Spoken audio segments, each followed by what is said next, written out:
Сепараторы ИСМ-5 и ИСМ-10 производительностью до 5 или до 10 тонн в час приходят клиенту обычно в таком вот транспортном положении. Ножки телескопические, здесь будут сложены. Здесь мы видим 4 болта на каждой ножке. Эти 4 болта нужно будет открутить, поднять машину в рабочее положение и закрутить обратно.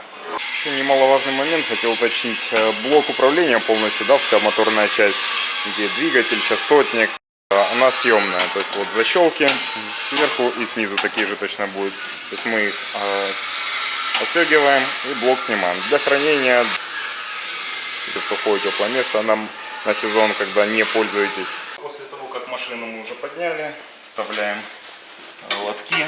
Легко вставляется таким вот образом. Здесь пазы такие вот, и лоток с легкостью вставляется в пазы. Также мы можем его вытащить и вставить с другой стороны для удобства. Например, посевной материал опускаем на одну сторону, товарное зерно на другую сторону опускаем. Это все без проблем, легко делается.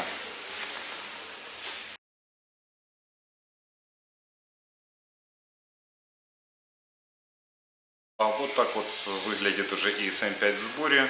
Сейчас засыпем, у нас есть здесь горох, есть маш.